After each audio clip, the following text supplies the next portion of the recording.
Hey y'all, this is Halisi. And this is Rick. Welcome to our Black Utopia. On our channel, we talk about money, travel, retiring abroad as we build generational wealth. So, what are we going to talk about today? Today we have two very special guests, Geri and Alex. Yes. I mean, this couple, folks, wow, we met them at a karaoke event Blacks in Portugal had put together. And oh my God, it was like knowing them for all of our lives. I Yes. mean, just that warm, open, down to earth people.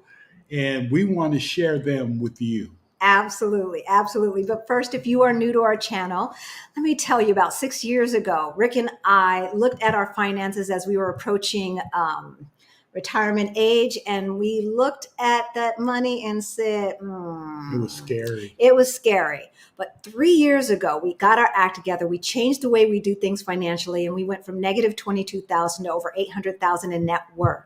Cha-ching. Well, it takes a little bit of work and a little bit of sacrifice. But if that sounds good to you, if it sounds interesting to you, please hit that like, hit that subscribe, and that notification bell. But without further ado, we want to bring on Alex and Geri. Hey, y'all. Hey, y'all. Hey. How's it going now? What time is it there in the Lisbon area? About 8:30. It is, yes, 8:31. Or as they would say, 2031. Military time. Right. I had to change I changed my phone to military time just so that I could get used to it. But then I'd always have to look at my watch. Okay, now what time is it for real? Or actually, it'd be 2031. Okay. Well, I'm sorry, I missed that. 2031. Okay. So 31. we don't know Some people would Portuguese say that. yet. Some people But would still Alex just is say learning me. Portuguese. Geri, I'm sure, is learning Portuguese, and we are dedicated to learning, but we ain't there yet. Right. We ain't there Same yet. here. I love it. I love it. So the first thing we want to ask, very easy, is why retire abroad? Well, I would say we definitely, maybe about, we've been here 3 years now, but I would say maybe in 2014, 15, we talked about retiring early, not specifically overseas, but just can we retire earlier than 65, like the typical 65 thing. And so Geri has a pension from the courts where she worked. I had a traditional pension from a hospital organization I worked for. So we had that advantage of having some money kind of guaranteed coming in every month. So we just talked about it. And then we took a trip to London and Paris in 2016. And then in 2018, we took a trip to Portugal, to Lisbon specifically. Not so much to say we're going to live here, but just like, what would be like if this was a place, because we know it's lower cost of living. So we came here, we were here about 10 days, 12 days. That last day, we did not want to go home. And so that was April 2018. So, we did go home. Of course. We got home and we really started immediately thinking like, what can we do? Doing our research. Yeah. And then literally, so give you a timeline, we went home in April 2018 and we had our embassy appointment in San Francisco in April 2019. Wow. And after that, we were in the process of selling all of our possessions, our home, cars, furniture. We both quit our jobs in July of 2019 and then started our pension started the next month. So, and we moved here in September 2019.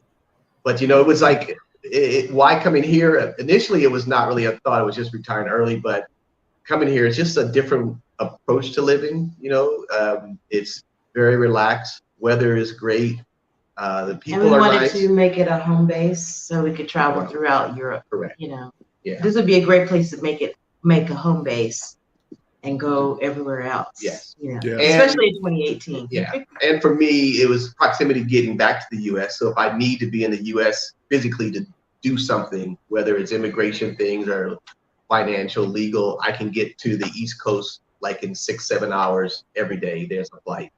I also like the fact that Portugal doesn't have any like newsworthy activity. I mean, they have the fires here, but like I'm thinking of things like criminal terrorist stuff. You don't hear about that in Portugal. It's really kind of isolated.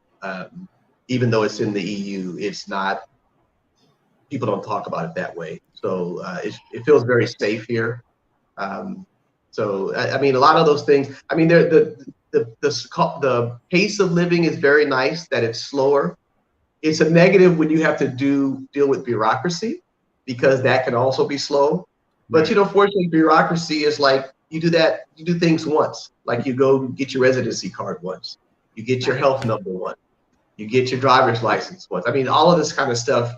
It could take you some time. Like my driver's license has been a 2-year saga, and I still don't actually have the actual card. I just have a piece of paper saying I'm temporary licensed. But you know, once that's done, it's like a one-time thing. Yeah. So you know, you kind of have to accept that part of it's a slower pace, but it's a slower pace for everything. Yeah. So and I just think to myself, well, I'm retired. What am I in a rush for? So, Right. You have to kind of change that American mindset, right? You do. So you said you went back home. Where was home for you? Sacramento, California, Elk Grove, California. Okay. Northern California. So Northern California.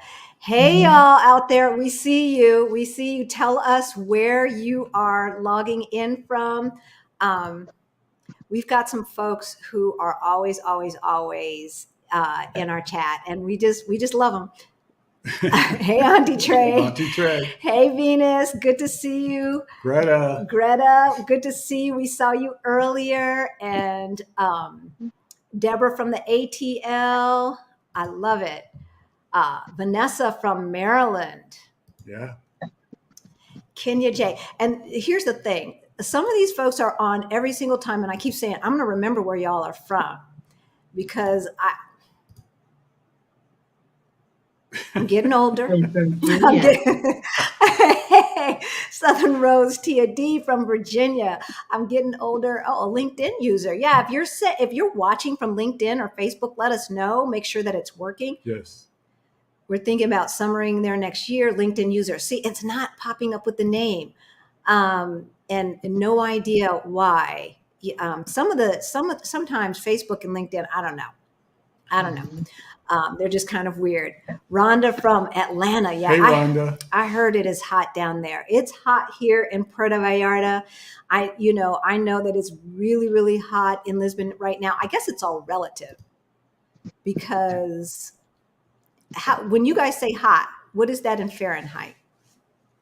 About 40 degrees. No, it's 40 Celsius. It was 40 Celsius. I think today was around 30. So that's probably the 90s to upper 90s.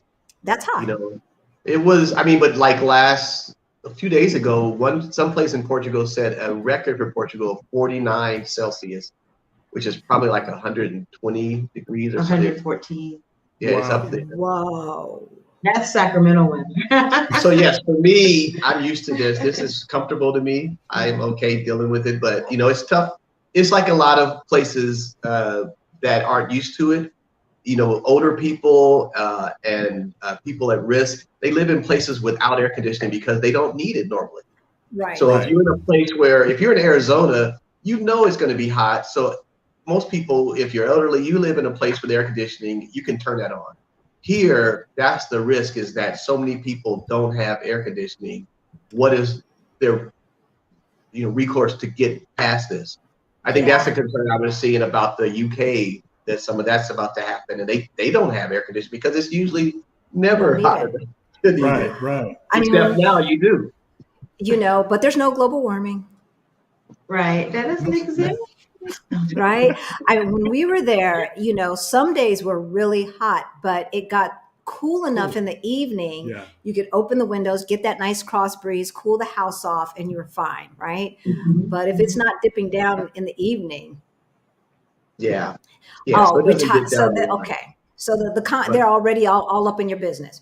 So Vanessa wants to know, how early if you don't mind saying, when you say retired early? Oh, well, technically, I retired at 55 and Geraldine was 53.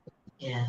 That's And all right. where I worked at, our contract was, 2% at 55 and a half. So I kind of lost out on a little bit of money, but we worked out the numbers, and the cost of waiting, wasn't really worth the aggravation of working.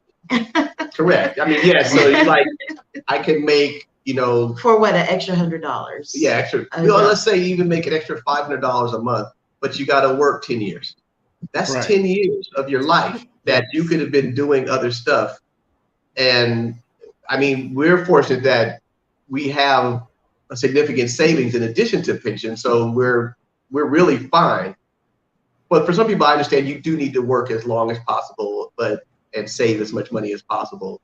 But yeah, we really looked at, because we both had websites where we could go look at our pension numbers and put in like, I want to retire at this date, and I want my pension to start at this date, and it would tell you how much you're going to get. Right. A good figure. And so Jerry and I could do that.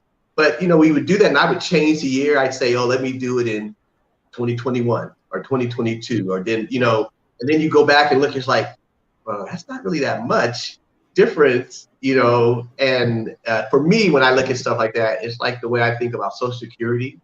If you take it at 62 versus 65, you make more per month at 65, but for 3 years, you got money that you put away money that you'll never get. There's an amount of money, if they were going to give you easily like $1,000 a month for 3 years, that's $36,000. So you will never get that back unless you live long enough to catch up. And that's the thing. Right. The Social Security number is not designed to give you more. No. It's designed to give you the same amount based on your lifespan. Exactly. And the longer you wait, they give you more because your lifespan is shorter. Exactly. So and you might not even live that long. That's the thing. Correct. So, And then also you could live longer, but not be in a position to enjoy it. Right. So again, we retired right there early enough. Yeah, we're early enough to do things we still want to do, still feel relatively healthy. That's worth something, than to get the money. I don't think I'm gonna be sitting on my deathbed like, oh, if I had that extra, $250 a month, I would have been. Right. Had I just worked another 3 or 4 years, and we hear that from people all the time, always wanting to delay.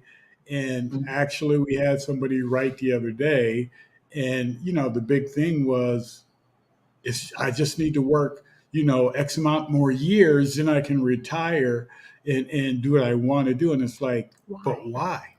Because tomorrow's not promised to you. Next month, next year, anything. You're in good health, good condition. You need to find ways to do the things that you want to do and enjoy the life that you have. Yeah. Yes. I mean, I agree with you, Rick. Though you do have to make sure if you're retiring, you have enough money so that you're not worried about going back to work. So there's a balance there of, I think for each person, you have to decide what amount do you need.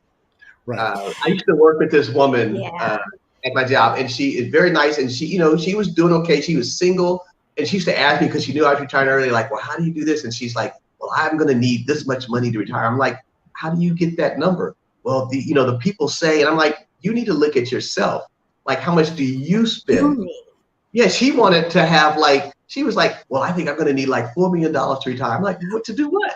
Exactly. And that's the key, Alex. In a year, I don't get why you would need that much to retire. I mean, unless your lifestyle is such that that's how much you need. But you can because Susie Orman or somebody like that said so. That's why, because they are trying to get us to continue to be workhorses so that we can continue to add to the GDP. That and I know 2 people right now with 7 figures in their bank accounts who are afraid to retire. And that's not enough. They don't have any consumer debt. And to those people, I want to say that, I was worried because I took a little bit of a hit, retiring early. But I found out that it costs money to go to work. You know, I actually, by not working, I save money. I don't miss that money that I could have earned working 10 more years. I mean, it costs money to buy gas, clothes, lunch. You know, the cost of actually going to work is expensive. Right. You know, so I think that's why so Right. many people would love to work from home too, because you Yeah. actually you do save money by not actually going into work. You know, And if you don't have good public transportation, then you've got to pay for that car and the car insurance that just sits outside of the job waiting for you. yes. I mean, I don't think people actually add up all the costs. So you're absolutely right. Yeah, I was very diligent about doing costs before we moved here, like a spreadsheet of like how much utilities, food, internet, blah blah, all of these things going down the list. And I was very conservative in my estimate, and I still overestimated. I mean, we're here now, and we still spend less than we expected. You know, for two people to live here, I mean, our expenses in euros are probably 2,500 a month outside, except for some additional food, but that's for paying some rent, all of our utilities, healthcare, For the bus necessities. passes, all of that. And I'm sorry? For the necessities, right? And The then necessities. I mean, we don't. We still have our American credit cards, so we use those a lot for buying food. Like if we go out to eat restaurants, we'll use those cards and we pay those separately. But I mean, really, let's say you're saying, well, now with the exchange rate, it's 2,500 euros. That's like 1,250 for each of us a month. so I'm hearing like $26,000 a year. So folks, when we're talking about financial independence, you don't try to replicate your current salary, right? Like as Geri said, it costs money to go to work. It costs money, right? Look at your expenses, your actual expenses, and then multiply that. And that's what you need. That's what you need. And then the other thing, Alex and Geri, it took us a long time to figure some of this stuff out. You heard our story. Yeah. We thought that living within your means did not mean living on the $2,500 a month. It meant that the $2,500 a month also covered our credit card bills, which all had a balance.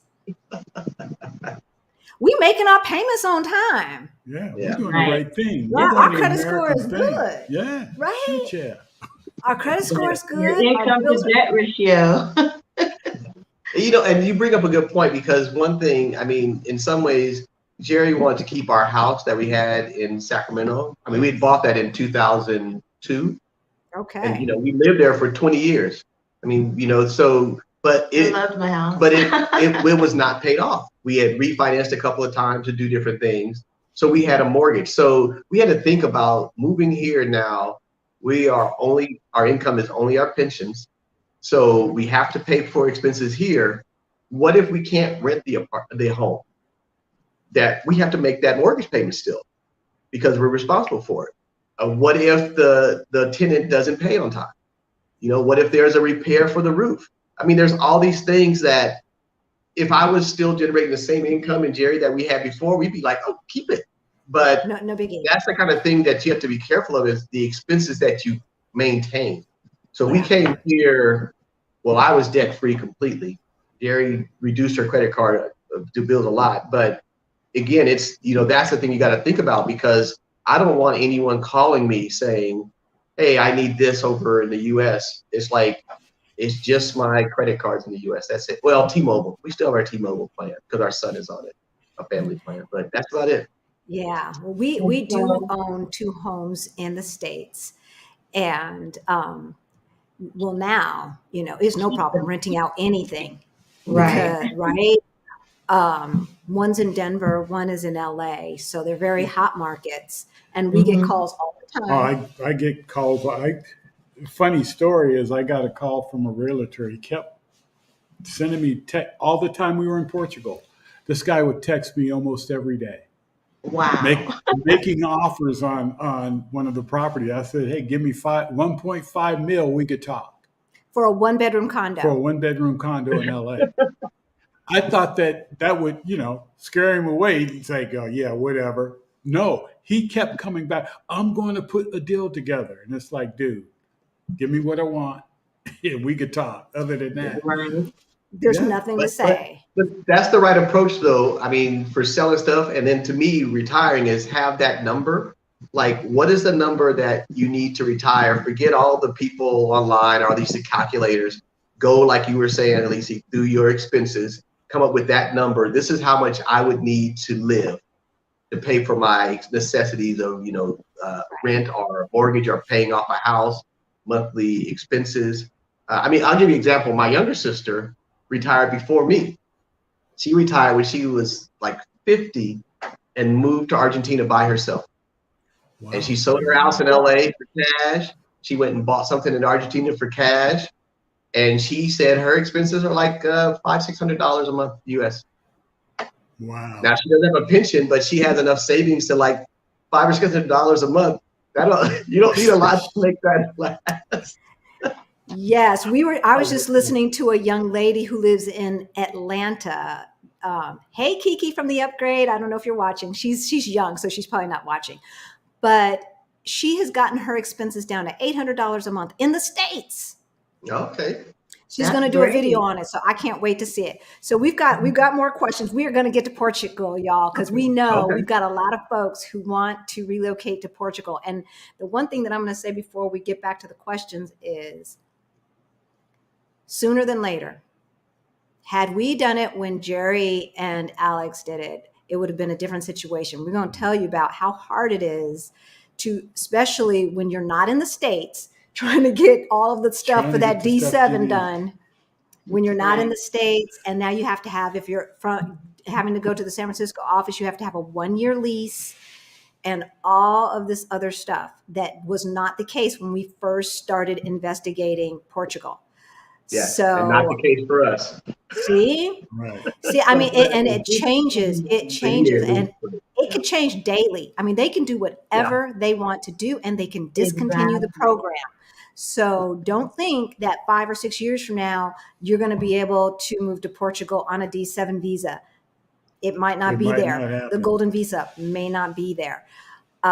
So actually, before you change that, Alicia, I would say, like, because they've already kind of modified the golden visa in terms of where it can be used, I think the concern I would have with the D7 visa, one of the nice things about the D7 is that it means that you don't have to show that you have a job. You show that you have money, either income from other sources, or you have enough savings that you can cover yourself.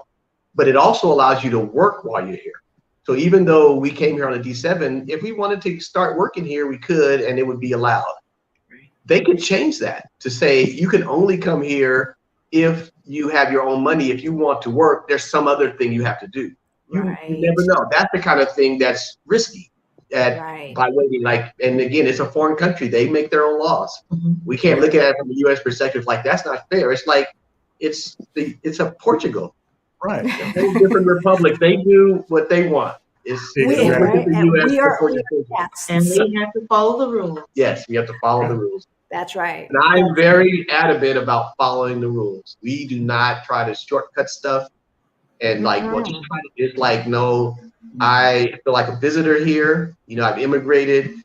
I'm thankful they let me come. And I'm not going to do risky stuff that they could say you have to leave. Right. Right. Yeah. No. Not worth it. Because the other thing, if you're new and you don't know, on the D7 visa, after 4 years, I think you can, for the next time you can apply for citizenship.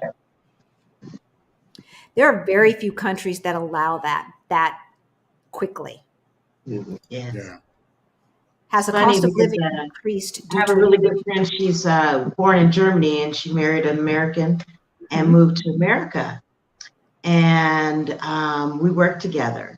And I said, oh, Deborah, you could since you were born in Germany, you could reclaim that part. And, you could be an EU and you could come anytime you want to. You know, you know. That's right. But she found out that when she left, she had a certain amount of time to declare something, and now she's no longer a German citizen, even though she was born and raised in Germany. So it's like really Whoa. That's their laws. Those that's are their laws, laws. and, you know, and so Uncle Sam ain't giving up that money. no, he wants you to. He wants your tax dollars. Oh yeah. I don't care where you are. We gonna Right. find you. Better be filing these taxes. You have to pay. You have to pay to leave. So Greta says, has the cost of living increased due to inflation? Are you feeling it? No, because we don't drive. We don't have a car, so we don't buy gas. I mean, you know, food may have gone up a little bit, but probably not enough that I've noticed it. So like when, you know, again, our rent has not changed. Utilities, when we sign like our internet and cell phone plan, that has not changed. Actually, I have to say this because this is an example of the differences. When we lived in the US, we had Comcast, Xfinity, and that was internet, cable TV with a bunch of channels, HBO and all that, a home phone and a security, and that was like $250 a month. And then we had T-Mobile, and it was a family plan with our son who lived with us at the time, and that was like, you know, $150 a month. So that's $400 a month just for TV, internet, and cell phone. We are living here now. We have internet, high-speed internet, unlimited. We have TV with like 170 channels. We have a home phone, and we have 2 cell phones with unlimited data, and that's 78 euros a month, which is basically like $70, $80 a month. That's a huge difference. So it's like, even if some things go up, like let's say food went up a little bit, that difference is so dramatic that it would take a long time for an increase in food to even make up that difference. Yes. Yeah. You know, it's like, and then what we pay for utilities here, I think really our utilities total are probably like 240 euros a month, and that's for water, electricity and gas, and the cell phone stuff, internet. Right. All of our basic, including the cell phone all of that's like $250. And that was a month. one bill in the US. In the US, that was one bill, and One here bill. it's all utilities. Yeah. See? and including the And we live in Lisbon, so we don't live in a more reasonable area. We live in like the city. And we live in Parque Das Nações, which is they call it the modern Lisbon. Lisbon. It's like an And affluent so we area. pay a little bit more on our rent and everything. Yeah, it's a little Beverly Hills-ish. So Yeah. since It's beautiful. it's beautiful, I love it. So since Greta asked that question, But that's a good thing. Is like, you know, things do change. yeah, And I mean, I'll be honest with you, I feel fortunate and privileged that even in the US, I used to never look at prices that closely because we were doing well enough. So even here, we go to the grocery store, we just buy bread. I don't really look at how much bread costs.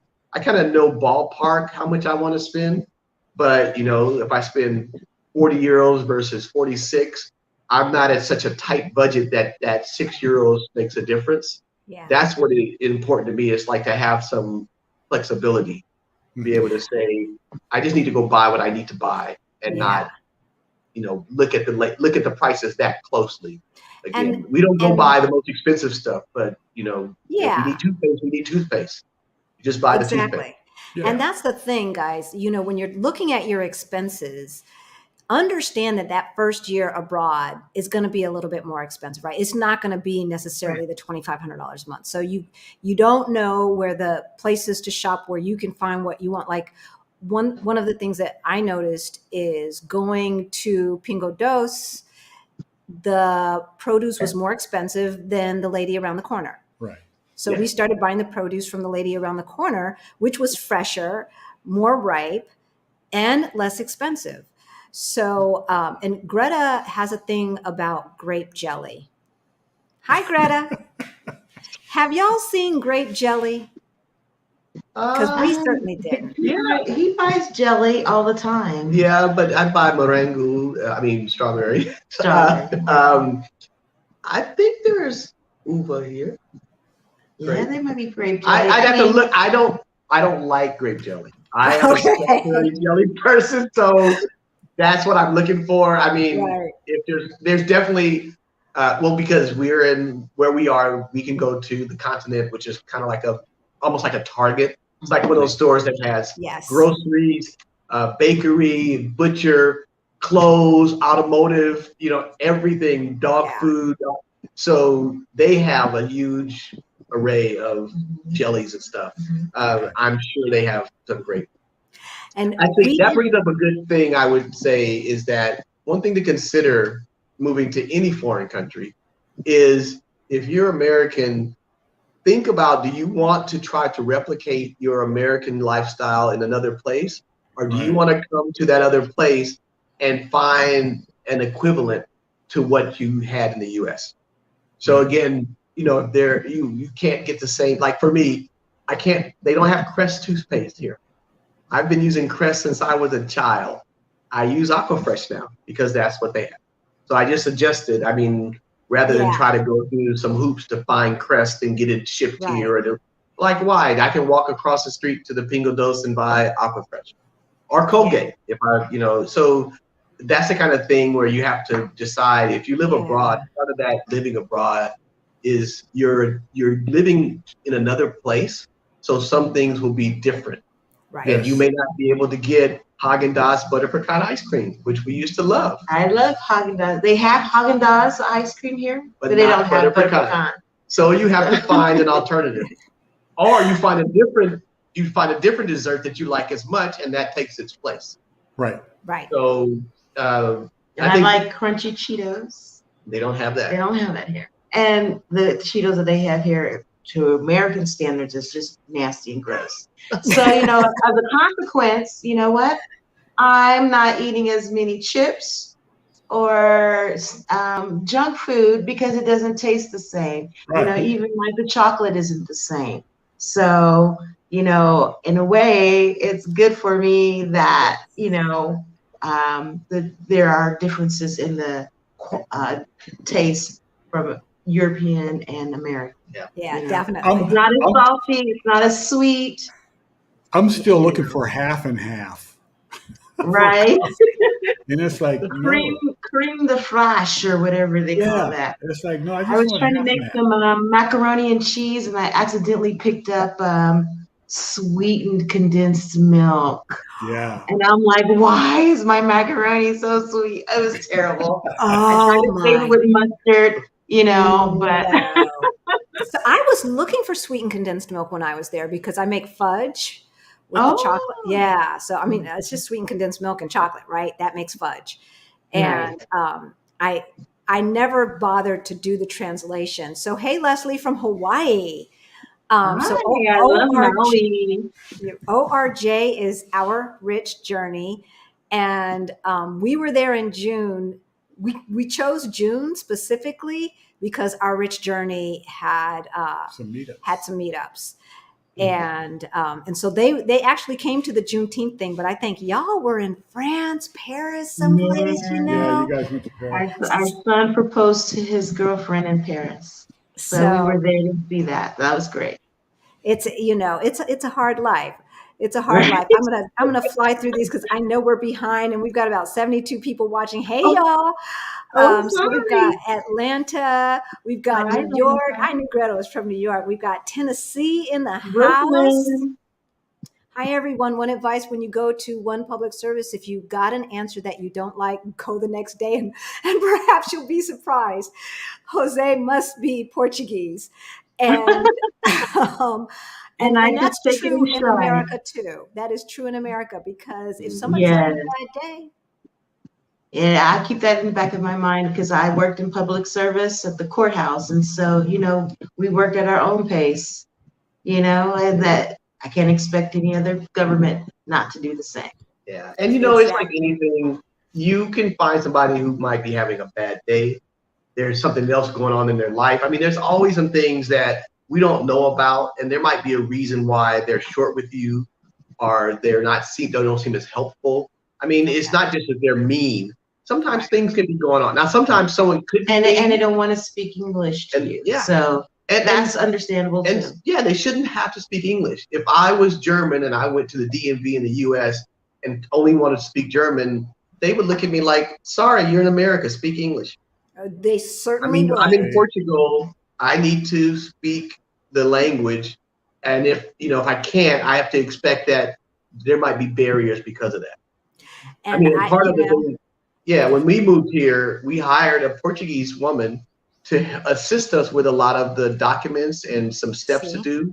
And she actually went to our immigration appointments with us to speak in Portuguese to the people, which was very helpful. That made it just like easy, very smooth. That's again, I would say, while you can move here on your own and follow like different Facebook groups and other guides on what to do, for the amount of money and stress, it's probably worth the 5 to 1,000 euros it might cost to pay not a lawyer but just some assistant to guide you through. We actually like gave her extra money Yeah, because she I'm helped like, us so much. I can't believe you charging us this much, only this much for what you have done for us. Correct. It was. I mean, and again, I feel like I'm very detailed and I could follow instructions, but we were in the process of selling everything, quitting jobs. We had so much going on. It was so nice to have somebody on over here helping us get our NIFs, help us find an apartment, go to our appointments, translate stuff, read our contracts for the apartment. It's like all of that was so helpful. It's like I believe in being frugal with your money, but not to nickel and dime on certain things. Right. Like if you're moving somewhere, get the right assistance to move It there. makes all the difference in the world. And it didn't occur to me that you don't have to hire a lawyer. You can just hire an assistant to do immigration, specialists, the people that know how to do that. I mean, and now there's bad people that do it too. We were fortunate; we got someone that was really good, which unfortunately she doesn't do it any longer. But she helped us, and she actually helped at least 3 other people we know, and they all loved her. She was a great resource. But there's other people that are able to do that too. Yeah. And we hired someone here. Hey, Venus is from Syracuse. I'm gonna have this stuff memorized. I'm telling you. Hey, Mom. So one of my moms is on. She's on here every week. Love you. We hired someone here in Mexico. We just got our permanent residency here in Mexico. Last Monday? Yep. Or this Monday that just passed? No, last Monday. Yeah, last Monday. Wow, it's already been a week and a bit. Mexican residents. Congratulations. Yes. And by the way, for those of you who watch Sheeta's on the Loose, she was allowed to come into the office with us. She did all of the talking. We did not have to say a word. We sat there. She brought us up to sign this. She talked to them in Spanish, and I was understanding a word here and there, but it was too fast for me to grasp it all. Next thing we know, we're taking our pictures and our fingerprints. Yeah. That was our experience, to be honest with you. The woman that helped us, I mean, I remember Geri had her appointment first. She walked in, I just sat in the seat waiting, and they walked up and they were at the thing, and it was taking a while, but I found out later that she was just talking with the woman about stuff. Because I knew in Portugal, one thing I've learned is that when they ask you for money, the process is done. Yeah, once you pay, you present the credit card. So I remember sitting there and I saw our Portuguese bank account was debited. I'm like, oh, she just paid. But then it was like another 10 minutes before they came back, and that's when Geri told, oh yeah, they were just talking. Wow. They were done in literally like 4 minutes. So they didn't ask you any kind of questions, crazy questions or anything. Why do you want to be here or blah blah blah? She answered everything. She answered everything for us. Yeah. Interesting. Wow. So we've got another, I'm going to ask this question, but then there was another question that came up as well. So Facebook user, you've got to give Facebook permission or something. Adelia Borshade of Picky Girl Travels was in the comments letting us know. My family, 2 adults and 2 kids, are thinking of summering in Portugal next year. Any advice around areas to look for apartment rentals? So I'm assuming that you mean at least a month or 2 apartment rental. What areas would you all suggest with a family? I would suggest the Algarve, and and maybe Qashqai. Qashqai, is kind of family friendly, and then you can have easy access to the train system and go to Sintra, Porto, Lisbon. You're really close to Lisbon, so I would look at those kind of places. But also, I guess I would ask them first is like, what things do they like to do? Because again, Algarve is a lot of beaches. I think so. If you like beaches and water, that's great. If you're not into that, you might want to go to more inland. So maybe like Coimbra, or Aveiro. There's other places. So some of that to me is like where to go is like, what do you like? And how you're going to get around. If you're going to use public transportation, rent a car. Yeah. So the person on Facebook, if you could tell us like what you and your family like to do, and if you plan on renting a car. Coimbra is going to be kind of fun. Rent a car. Yeah, because so Auntie Trey is saying you guys look so youthful. Oh, thank you. So the aging process must have stopped once you guys got to Portugal. But I would say outside of Lisbon and Porto, you need a car a lot of times. Like even in the Algarve, that's a place that's beautiful, but it's a lot of British people go there. But it's getting close to the Mediterranean. Right. So you like have all these beautiful beaches and all that, but the public transit system there is probably not as good as it is in Lisbon. They have buses and they have trains, but it may not be the same frequency. Like for us, right outside this window here, there's a bus stop going pretty much anywhere we want to go. Right outside our door. Right outside our door. See, that's nice. Us, that's why we like Lisbon and we don't need a car. I mean, I've been driven since I moved here in 2019. Not that far. We do not want a car. To British, they will speak English. Yes. In the Algarve. So. Well, that's true too. So it's a softer landing. Did you say, do I want a car?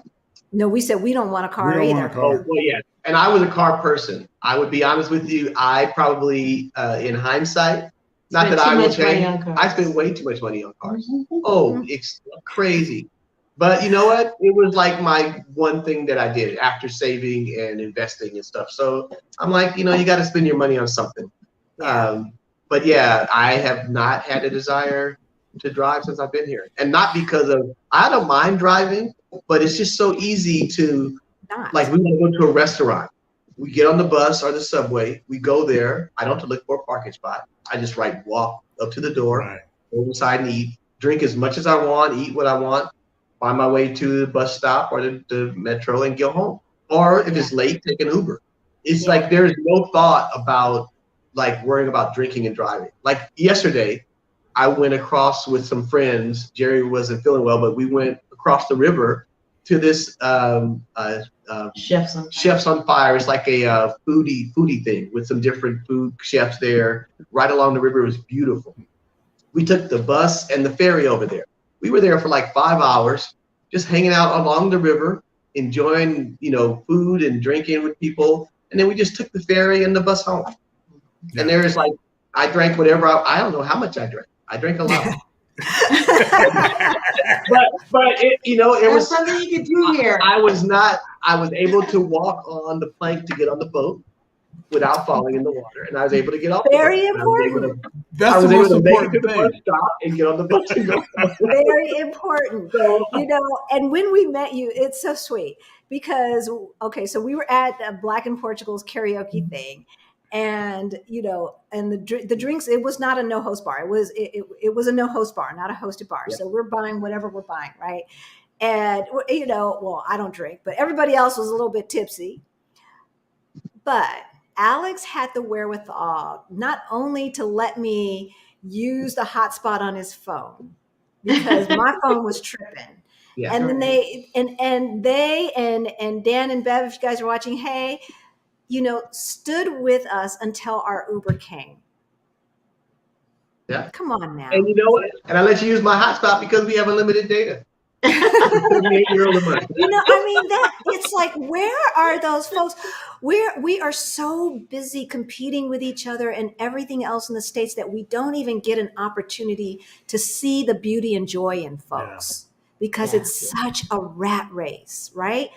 So Kenya asked, have you traveled throughout? And I wanted to say, so, hey, Bruno from Santa Cruz. I'm not sure where Santa Cruz or Portugal is. Portugal? Or? Yeah, there's a Santa Cruz, Portugal. But he's like, California? Yeah, no, Portugal. So no idea. Bruno, let us know what part of Portugal that is, because I'm totally ignorant. Have you traveled throughout Portugal yet? Interested in the island of Madeira? Heard it's the Hawaii of Portugal, but more affordable. Yes, we've been to Madeira, and it's beautiful, and I love the poncha, and I love the lapis, which is delicious. It's like a shellfish that they cook in garlic, and they give you garlic bread, and it's just gorgeous, delicious, you know. But it's an island, and I could imagine actually living there. Correct. You know, because if you Black in Portugal, you want to get your hair done, you're going to have to go on a plane and go to the mainland. I don't think they have a hairdresser or as many options. That kind of thing. Yeah. I mean, Madeira is nice. It was again, we went for her beautiful, birthday gorgeous. In 2021. We actually have hotel reservations to go for New Year's this year coming up, because they have the biggest fireworks celebration in the EU in Madeira. Wow. Maybe we should be making our reservations as well, because we can join you. But you know what? It's so expensive. It is so expensive because they know everyone's coming. The plane flights are expensive. They're like usually to go to Madeira from Lisbon, because it's an hour and a half. It's like round trip. If you book in advance, you might spend 60 euros, right, a person, a round trip ticket to go there. But now what are they doing? What are they doing? Now you're probably paying 300. Wow. Oh, because they know that, and it's only because it's only that period, like maybe the 29th through the 2nd, when they know everyone's coming for the 1st. Right. So I don't know if we're going to actually go, because I reserved a 2-bedroom, 2-bath, kind of like, it's a hotel room, but it's kind of like a suite in this place we stayed before. Very nice. So I can cancel it up to November. So right now we have a room at least, because rooms go quickly. I put on my calendar. I put on my calendar when we went there for her birthday in January 2021. I put on my calendar to remind myself to book a hotel last month, and I did. I just booked it just to have it reserved. Yeah. Okay. If I can get a good plane flight, we'll go. If not, well, you guys are eating out all the time on those credit cards. You got to have the points. Right? Well, you know what? If Jerry's going to pay for it, we'll go. I'll pay for it. I love it. But again, Madeira is a beautiful island. I mean, we've been to Maui and loved it, but it's definitely a place. It's so close that if you move to Portugal anywhere, I mean, if you go from Lisbon or Faro, it's like an hour and a half flight at the most.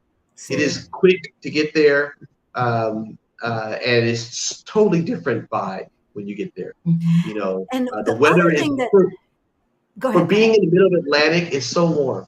It's amazing how you're in the Atlantic Ocean, but yet it is warm. Huh. And have you been to the Azores? We haven't been there yet, and I've been watching some people who have gone there, and it might be a little bit too wild for me. Not enough creature comforts. Creature comforts, exactly. Yeah. But it looks nice. It looks beautiful. But there's so much we've been to Nazaré, Berlinga, the island, Berlingish Island, Aveiro, Porto, the Algarve. I mean, so actually we are hopefully a week from now finalizing the purchase of a home apartment in the Algarve that we're going to use as a rental. In Portimao. As a rental. But again, there's so many different areas. And if you live, to me, Lisbon is ideal because it's in the middle of the country. So it's like about 3 hours to Porto and 3 hours to the Algarve. Yes. So on train, you can quickly get there. And if you book ahead, you can get first class round trip tickets for 20 euros in a nice seat on the train. So you're sitting there. Last place it was Pre-COVID. Pre-COVID, you know. Stop that drinking. I'm sorry. But she had a question like, her question was, do you count traveling in your Yes, expenses when we you're do. talking We make a budget item for traveling. Yeah. Okay. You know. So is that That was our included in goal. the- That was our goal. That was our reason Right? for moving, was to move to Lisbon and travel. And then COVID happened. Yeah. So part of what we had budgeted for, or we had talked about budgeting, is that we were going to the goal was to take 4 trips a year. So every 3 months, take a trip to another That's what EU I'm talking country about. and stay for like a week, week and a half. I'm like, we could stay for 30 days. But again, you plan it. But if you save money for those 3 months, and then you have enough money to cover you, because the plane flights are cheap if you book ahead. What you're going to be spending the most money for is accommodations. But again, if we did that and saved some money, we could then travel around and go. But that's just the EU. You could still take quick, inexpensive trips around Portugal. Yeah. There's so many places to go here within like an hour or two. So it doesn't even have to be like a long spend the night. You could just go for the day. That's why I was really grateful that we did COVID here, because once hard lockdown was over, there were so many things to see in Portugal. Yeah. And no crowds. I mean, when we first got here, it was like a 2-hour line to get into the Geronimo's monastery. 2-hour line. We were going in there. We're like, can we go again? It was like, wow. so great. The air cleared, dolphins came back, that kind of thing. So I remember seeing it was on YouTube, and it was some Asian country where he didn't realize the mountains were so close to him until COVID, and everybody got locked down and the air cleared, and he's like, oh my God, the mountains are right there. Yeah. That's bad. Yeah. What's the weather like in December? They're planning to visit Scout from Seattle. So December is nice. It's cold. It's colder. If they're scouting in Lisbon, it's some rain, but it's not ridiculous rain. It is colder here. I mean, but when I say cold, maybe the coldest at night is like in the 40s. It's not like down to the 20s. You mean Fahrenheit? Fahrenheit, yeah. It's not good in the 40s at night. I mean, so it's not real cold. The Algarve is always going to be a little warmer. Porto is going to be colder because it's north. Again, that's probably a good time to come visit, because it's important, I think, if you come visit places, which we didn't do, but probably to come in different seasons. To come and see, do I want to be there in summer and in winter? I actually like to leave Lisbon in January, February. I feel like it's cold and rainiest in January and February. And I usually tell that people, but this year, January was fabulous. And I was like, I don't think it's that rainy, but again, it's definitely colder in December and January. And I would say for us, we definitely see a difference in our utility bills in December and January, because we run our space heaters, like pretty much Geri runs hers 24/7. So our utilities might go up from being, let's say, around 80 euros a month to like 150 for those 2 months. Okay. So there's definitely a difference in there. I mean, it averages out over the year, it's less, but for that time, using the space heaters adds up. But the space heaters are sufficient to keep you warm. At least for us, we've been okay with that. And our original plan was to come in December, because, they say come during the worst weather to make sure, but we're from Denver. Yeah. Yeah, it's not going to be as bad as Denver. We're from Denver. One of my worst flights experiences was Denver. I remember traveling from New York, and he was like, we don't see the runway in Denver, and we're running out of fuel, so we're going to go to Colorado Springs. Yeah. And the plane is like and we landed in Colorado Springs and spent the night. That was like one of my worst travel When we experiences. came back from South Africa, they were having a storm, and we couldn't land, and we circled and we circled and we circled and we circled, and finally ended up landing in Wyoming. It was so bad, because every time you went to land, the clouds and lightning and thunder would come back, so they have to pull back up. And he did that for a while. Then he said, "Okay, we're running out of fuel. We're just gonna Right? we're gonna go to Gotta do it. Wyoming. We It's flew like, to can Wyoming." you just tell us what you're going to do without telling us you're running What out you of gonna fuel? do? Yeah, Right? yeah. Like, thanks for that tidbit, but let's just go. So the name of the store, Auntie Trey, is Continente. Yeah. Continent. Continent. Continent. Oh, you don't pronounce the last E. See? A lot of times in Portuguese, you don't really say the last vowel. You don't finish say it the off. E Like unless Pingo it's Dogs. accent or Yes. a character. Or if it's a star, which is like I am temporarily, you don't say the E. You kind of like, instead of saying estás, you say estás. Oh, gosh. Yeah, that's why Portuguese is so hard. European Portuguese is so hard. Yes, because they have some Yes. different things about what you pronounce and what you don't. But usually the ending of vowels Do are they kind of. have grits? Greta, you are a woman after my heart because there is an American store, and that's where I get grits. I have a thing of grits in my in my pantry now. Yeah, there's two stores here: the Liberty store and the Flavors, and they're American stuff, but they're actually British stores. But they have British and American things. I have tried to stop going there and buying stuff, but there's one thing I bought there, and that is a big used jug of Aunt Jemima syrup. Because if I'm having some waffles here, I need that. I don't have it a lot, and it'll last me probably for 2 years. But yeah. Well, if they have grits, they probably have her grape jelly too, or grape jam. In that store, Probably I haven't looked for it. Right. Now you do pay a premium for that, so that's the thing to think about. Is because they're importing it, you're paying more than what you would pay at the grocery store. But if it's something that you really need and really want, a spice that you need all the time, or and then the other thing that a lot of people do here is they find friends coming and say, "Bring me some Tony Cacciatore's," or "Bring me whatever I need," and deodorant. My sister's coming in September, and I'll probably have her bring a few things for me because there's some things you just can't get here. Last time we went to America, I got a lot of spices, and some cold meds, like Theraflu, that kind of thing. Interesting. I don't remember seeing that, but I wasn't really looking. I know that it's hard to find chili powder, and so I was trying to make salsa. They had everything except for the chili powder, and that the chili powder does it. Hey, Eddie. Yeah. We are thinking of summering in Portugal next year, 2 adults and 2 small kiddos. Yeah. Well, your daughter, I don't know how she got so big so fast. That was not supposed to happen. I saw pictures.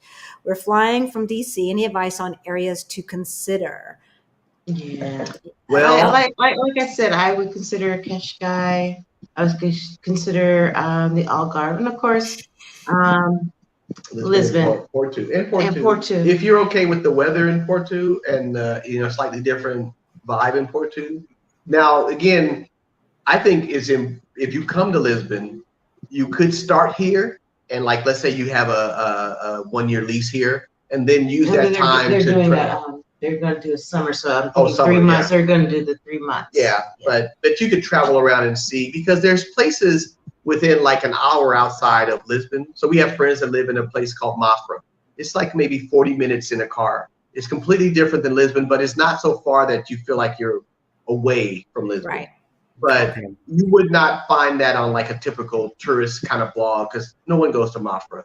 But they have, yeah, we know a couple of people that live in that area, and they like it. And it's a nice area to me, but it would require having a car, which is why I wouldn't live there right now. Exactly. I think anywhere that you can use the Metro Pass is fair game. So Coimbra, no, not Coimbra, but Sintra. Even across the river, it's Almada, and Almada across the river. Casillas, That's another thing to consider, is that, to me, I always think of Lisbon. People put it like San Francisco because of the bridges, but I think of it like San Francisco and Oakland. So Lisbon to me is San Francisco, and Almada across the water where I was last night is like Oakland, because you're basically in the same area, but Almada is so much cheaper than Lisbon. Yes. Because it's not Lisbon. You're across the water. You're across and the if water. you don't need to come back and forth as much, and do things, then that could be a great place to live. There's great beaches. Costa Caparico is over there. Yes. Casillas. There's all these places across the river. If you're not coming to Lisbon all the time and you have a family, that might be something to consider. You'll get more for your money, but you'll still be within, a short train ride, like 15 minutes to Lisbon. Yeah, seriously. And so James Bond, we've been communicating via comments, and I know he is, if I remember correctly, in Lake Chapala, Mexico right now, and considering a move to Portugal. The rents here in Mexico in general appear to be less expensive than in the Lisbon metro area. Yes. Correct. Yes. Correct. Yeah, However, Lisbon is the capital. It is expensive. However, everything else is not necessarily, as I was telling you in the comments, my peanut butter.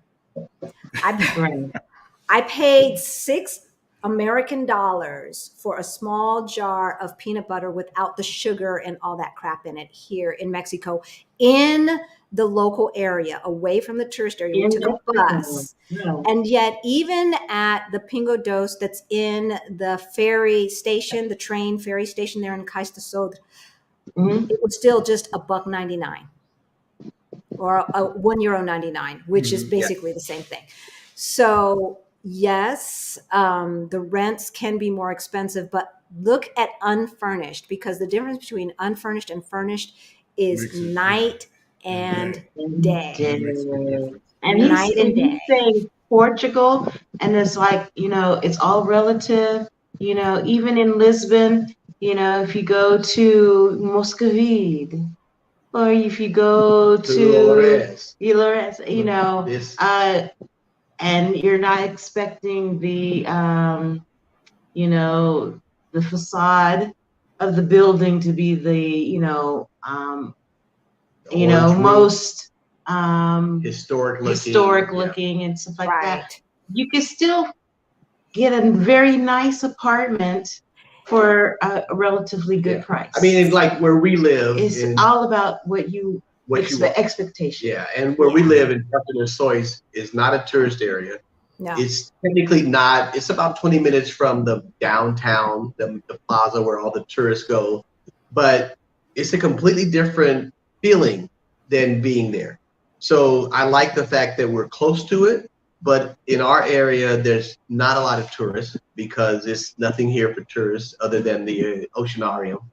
Nobody really comes here. We really get visitors here that's come through the train station. That's like about the Orient. Yeah, like about 8-minute walk from our apartment.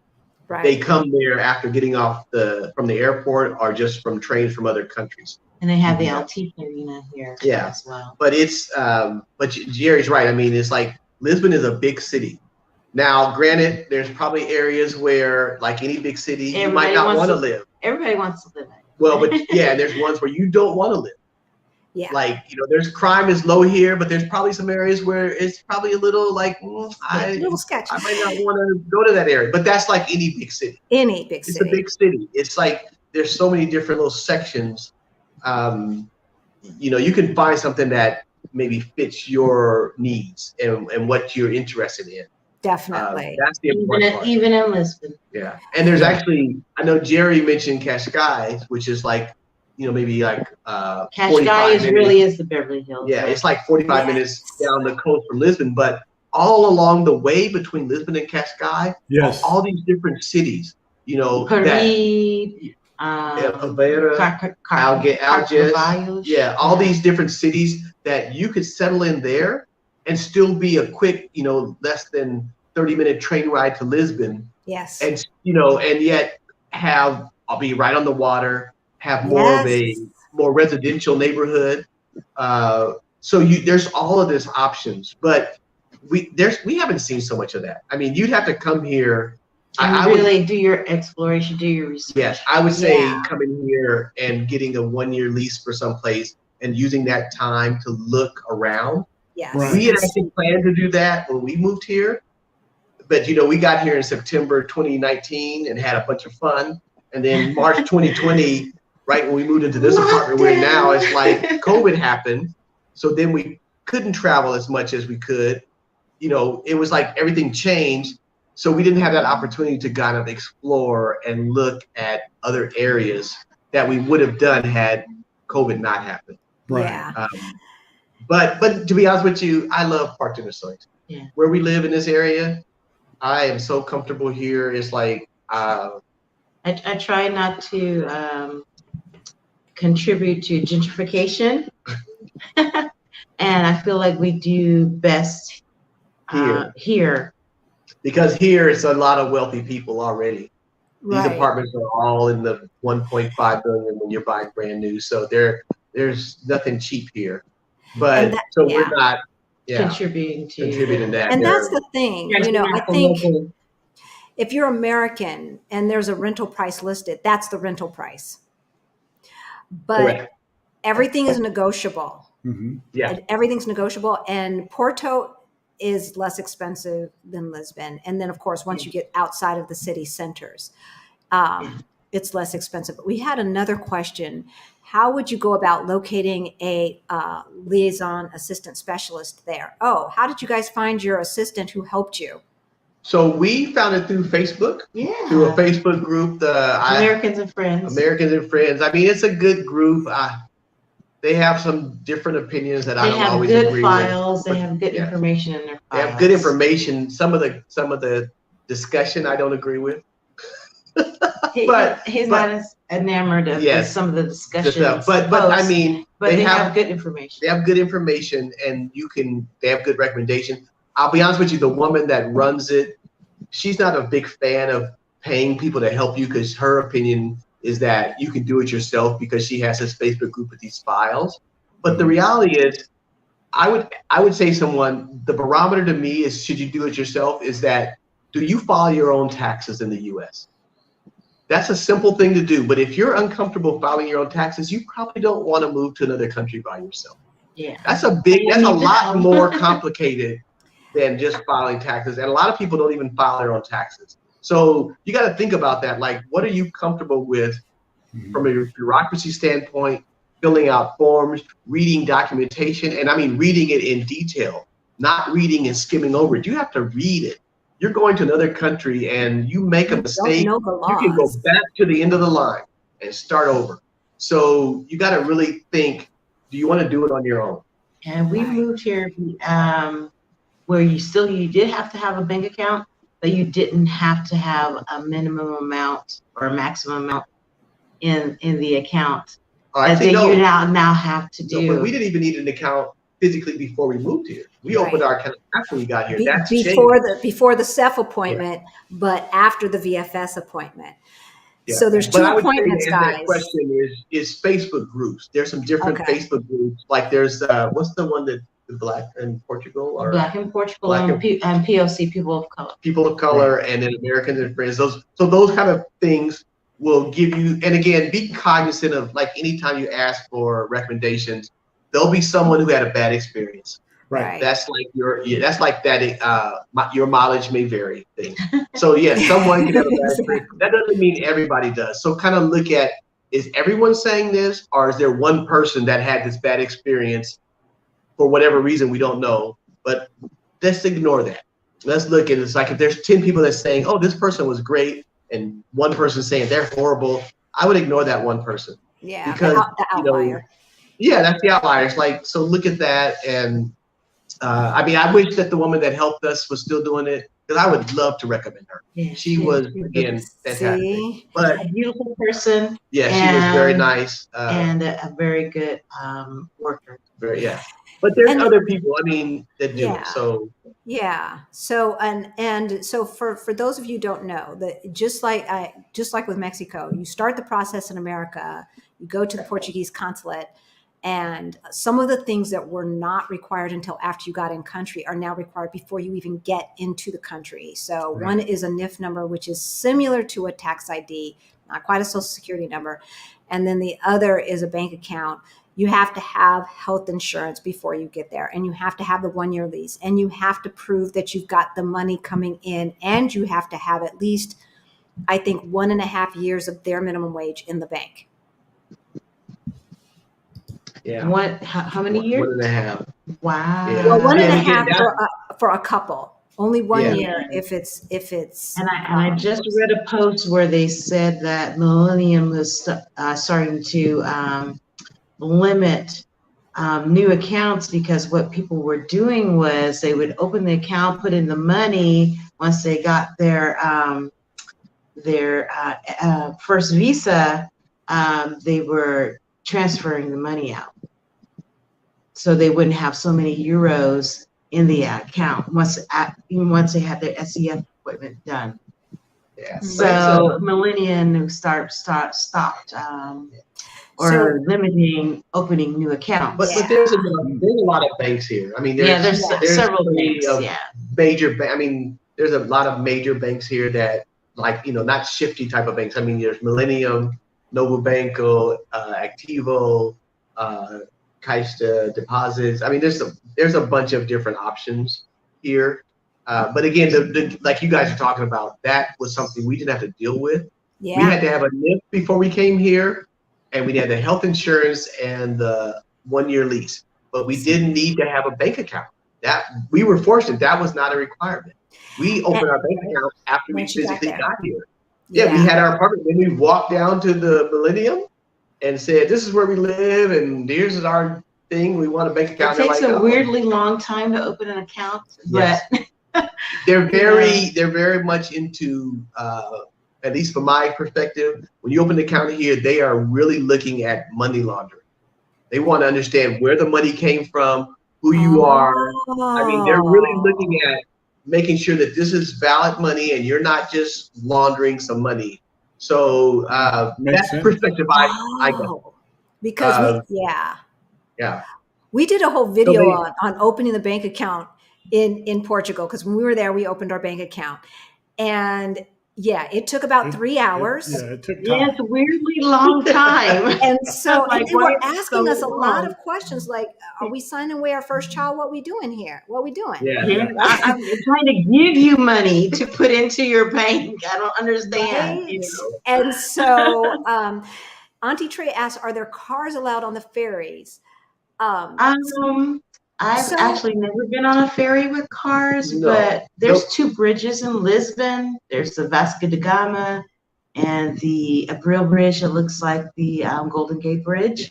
And there's a couple I would say in the discussion too. Yeah, but for the ferries that I've seen, to be honest, none of them are big enough for a car. Yeah.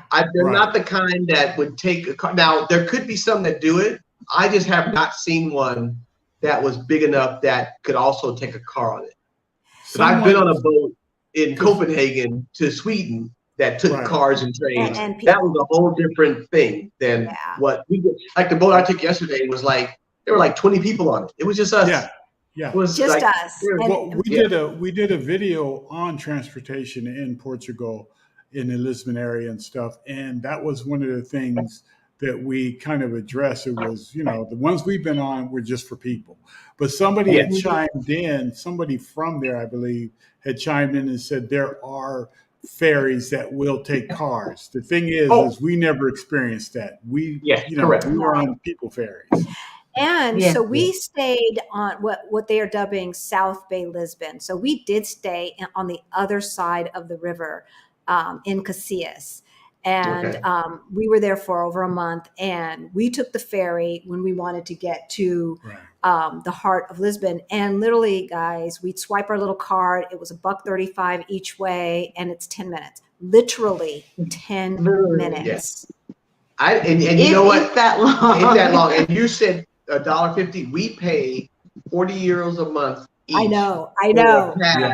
That we can go pretty much anywhere in the greater Lisbon metropolitan area. I mean, Cascais, Metro, Setúbal, Metro, bus and boat, train, boats, funiculars, light rail. I mean, the trams. We could just jump and tap our pass and go anywhere. Now, and it's important to know, if you are coming here visiting, one unfortunate thing about the buses here, there's no transfer system. If you're going on 2 buses, you're paying twice. If you're paying, if you're using your card and swipe it. If you're using the Yeah, tourist. I noticed that. Yeah. But I'm saying if you don't have the one we have, Yeah, that exactly. tourist one you have to pay, and the next bus you got to pay again. Again. It is Yeah. not. They don't do it. I remember as a child. This is just a side story, but as a child in Oakland, we had transfers, AC Right. Transit in Oakland, and we would get the transfers, and the transfers back in the 70s were like every day there was a different letter, so A through Z, Right. and we became these people that saved our transfers, and every day we go to the bus stop and we would ask someone, "What's the letter today?" D, and I would go through my pocket and find a D transfer, so I didn't have to pay. I would just use my D transfer. And every day I had it to was not go like that in transfer. LA. I wish it were like that in LA. So Deborah, the dollar to what is the dollar to the USD? I think you mean euro to dollar. It's almost 1-to-1. 1-to-1. At this And when point. we moved here, it was like 11 cents, and then it got a little bit more expensive, almost to 20-30 cents, you know. So, and then now it's like dollar to dollar, and I'm like, I need to go shopping. But I would say that actually is a great question, because I think one thing with people moving here is you have to account for the fluctuations in the exchange rate. Correct. You have to assume that you can't come here, like let's say that you were going to spend $2,500 a month and say, oh, I have $2,500 a month. You have to think that sometimes 2,500 dollars will not be 2,500 euros. Some months that might be 2,300 euros, 2,200 euros. So if you're so tight that you can't allow for that kind of variance, you might be in trouble. It is because you have to expect, right now the exchange rate is great. It's going to go down. It's that's what it does. Up and down, up and down. When it does it, who knows? But it's going to. When I see videos, you know, when people talk about expenses, I never hear them talk about that. Exchange rate. About how the exchange rate, Yes. if it fluctuates in the wrong way, it could really make it too expensive for people who are living on the edge. Yeah. You know, always got to live below your means. Live below your means. So Right. cinnamon You have to driven put that kind of spice. buffer in. Yeah. Yes. put it as a buffer. Like assume that it could get as low as 80 euros per dollar. Because we were here, it was close to that. Yes. Because the way we do our money is we transfer money from the US once a month to Portugal to cover our expenses for the previous month. So we always just put back what we have. So we kind of keep a certain amount in our account. And every month I keep tracking a spreadsheet of everything, and Jerry reviews it, and we split everything. And so then we transfer that amount back each month. So some months when you transfer, the exchange rate's not great. Yeah. Like right now, it's great. Right. So you just have to expect that and expect that it will be bad. There are periods when it will not be good. Right. Yeah. That's just how it goes. Have they traveled to the countryside? Any recommendations? I need plenty of space and room for my fur babies to run and play. Well, I mean, Mafra, again, we have friends that live there. That is not the countryside, but it's definitely about 45 minutes to an hour outside of Lisbon. You can we have some friends from the UK. They have a 6-acre place, beautiful place with a view of the river and like a pool. It is like amazing. I mean, now granted they have a car, but they have a ton of space. You know, I mean, again, that is available. And I heard the prices are still really good there. Rhonda, do you mean Porto? And the thing I want to say about space is that it's relative, because, you know, even in Lisbon, you know, you're in the city and then you turn a corner and you enter this park and you're like, what am I, in the jungles of Africa? What's going on here? What is this place that looks like, you know, I'm in a forest? And then you walk out of it, you know, and you're like, you're back in the cityscape. And it's like we went to a what you call it, swap meet, and it was like concrete jungle, right? And we walk around and there's like a petting zoo with horses and cows and ducks and chickens, and you're just like, okay, right in the middle, you know. And it's just like this haven. So, you know, there's space even in Lisbon for your fur babies to run around. Yeah, Yeah. the But you park got to that be we careful because we did have a friend whose fur baby was scared and escaped his leash and did not survive, you know. So Oh, But we do know, you know you plenty have of, to know your surroundings. yeah, we do know plenty of people here that have their pets with them, and they brought them over from the U.S. Yep. and they're, you know, I mean, we had a pet that we left in the U.S. With my sister, who has since, you know, he was old already, so that we didn't want to bring him. But there are people in our area. I'm amazed that we in an area of nothing but apartments, and there's these big dogs that are out walking all the time. It's like then they keep them in their apartments. Sometimes they're not even leashed; they're just walking around having a good old time. Yeah, it's amazing how many dogs walk next to the river unleashed. Yeah. I am always amazed that the dogs don't go jump in the water.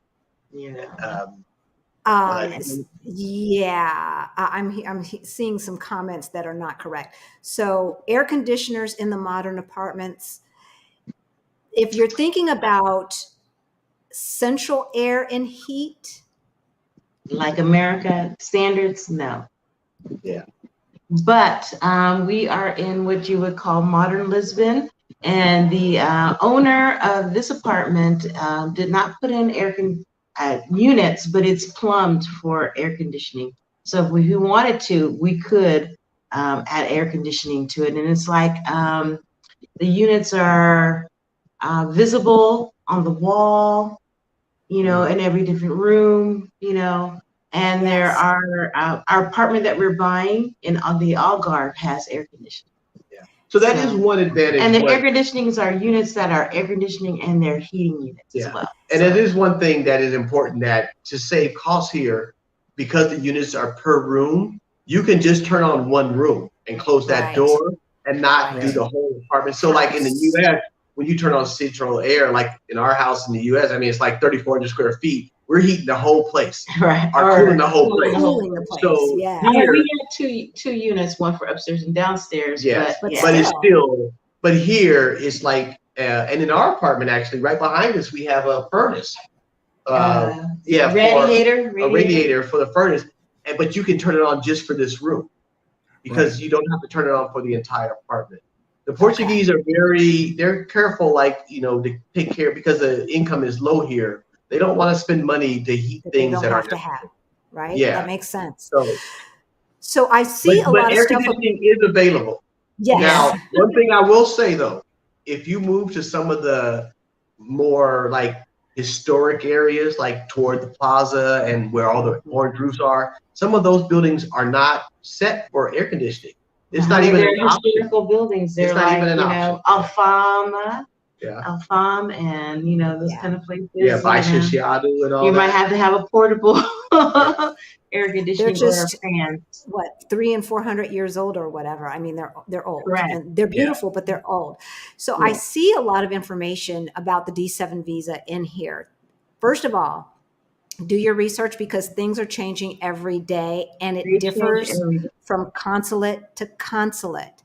So I always felt that if we could move to the East Coast and I had applied there, you know, because we're like looking at so much the Facebook easier. post and we're like, oh, it's been 10 days. I got my visa. And I'm like, it's been 60 days. How long did it take? Okay, so how long did it take you guys back in 2019?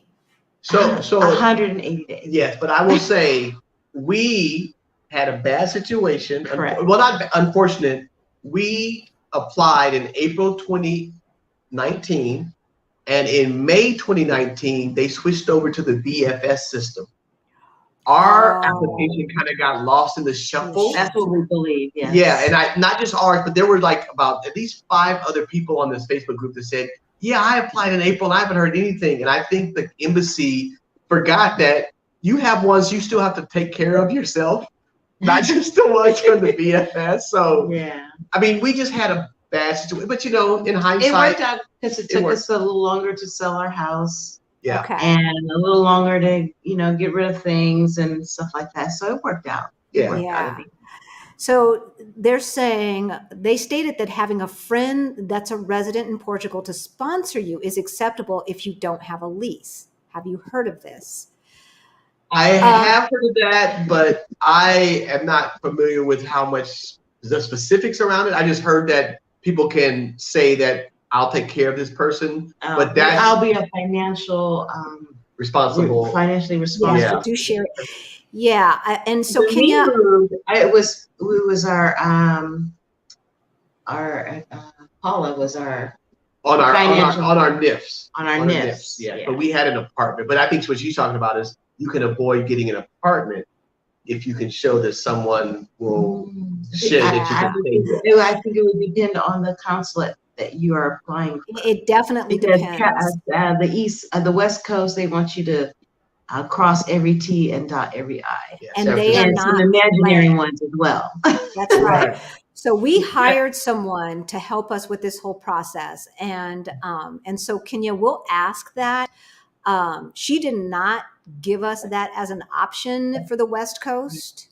Yeah. So so Jose, yes, you definitely do need your NIF number before you go to the consulate to apply. Yes. If it's on the West Coast, and probably even on the East Coast as well. So that used to not be the case. Like Cinnamon from Driven Spice, I don't think she had to, and then she got caught in the COVID thing, and so there was this, there, a lot of things changed. But today, 2022, as we're recording this, you do have to have your NIF number, your bank account, your 1-year lease, your health insurance, and money, all that stuff before you even get approved. So a 1-year lease, and you don't even know if they're going to say yes. Have you guys met anyone that have been denied the first time? Denied the first time. The first time in the visa process? Yeah, me. Yeah. I had some issue. I had an issue thing with my visa. And so what we ended up doing is Geri's was approved and mine was not. And then when we talked to that woman, she said, oh, don't worry about it. Just come here and we'll take care of it here. And she did. Yeah, what we did was I came here on the visa. He came here on the 90-day thing. And then we did family reunification. So there's always always a solution. There's always a solution, yeah. There's always Yeah, so I mean, again, people get denied for different reasons. So again, if sometimes it depends on the person who is evaluating the application. Yeah, and it depends. It's like sometimes if it is because you didn't actually provide everything they asked for, then it's just you have to provide that information.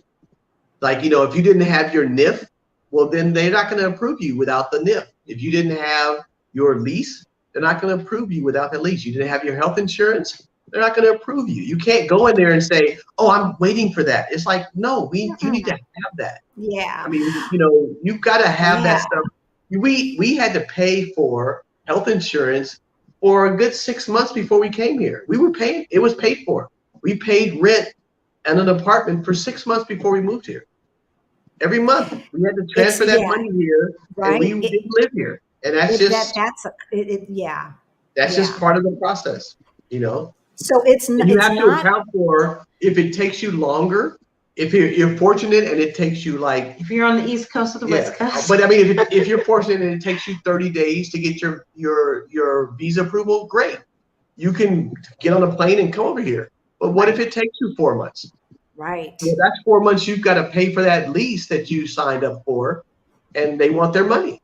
And which is, again, they should get their money. You signed the lease, so it's. I just want to ask James Bond, why doesn't he have a picture of Sean Connery? That's the best Bond. That's the real Bond. I was looking for Idris. I don't know. I think it's what's his name? Pierce Brosnan. Pierce Brosnan, yes, he's pretty good. That's who I grew up with, Pierce Brosnan.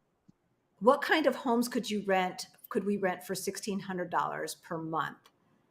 Like I said, it's relative. I mean, when we moved here, you could do a 2-bedroom, 3-bedroom for $1,600.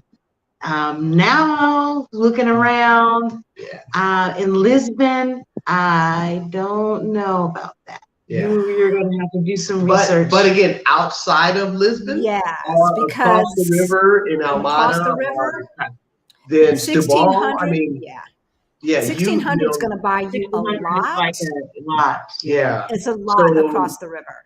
Yes. Correct. So there's, again, it's like, again, because I always think of it as San Francisco and Oakland. Living in San Francisco right now is expensive. Even Oakland's expensive, but Oakland's cheaper than San Francisco.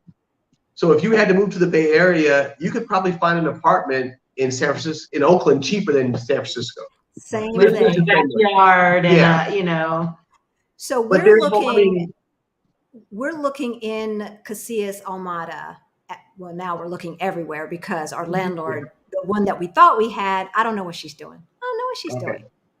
I don't know what she's doing. She said we had it, and then I don't know what she's doing. But anyway, so I'm continuing to look across the river, guys, and 1,600 is not our budget. Our budget is way down there for 2 to 3 bedrooms at about a 800 to 1,300 max. We can afford more, but we don't want to pay more. So, and I'm finding apartments all day long, unfurnished in that range, with a terrace. Some have are on the ground floor, so they have an outdoor garden and everything else. I saw one 3 bedrooms with a huge garden and a you know, those outdoor fireplace things that they have in Portugal. Yeah. You know, all of that. Their barbecue. The barbecue thing built in for $1,100 a month. Yeah. Well, if you want us to take a look at it for you and take a video, we'll do that for you. Oh, thank you. We'll do that Thank for you. Thank you. Thank you. We've got like 2.5 weeks to make this lease happen. And I am manifesting. It is going to happen. Yeah, that appointment is coming up fast. It is going to happen. I mean, we had it in hand. She, you know, before we left, she said, we want to rent to you guys. I reached out to her as soon as we landed in Mexico.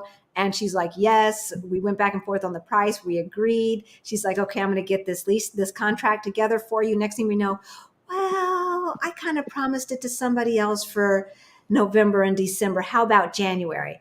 Now, of course, we're coming. Yeah. Right.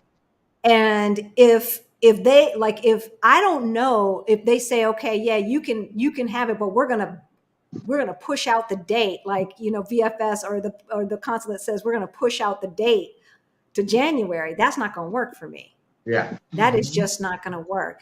And so, you know, and then my other concern is like I had a legal name change, so our marriage certificate says my old name, and so talking about not having all your paperwork. So I've got the legal documentation that I went to court and had my name changed to Halisi.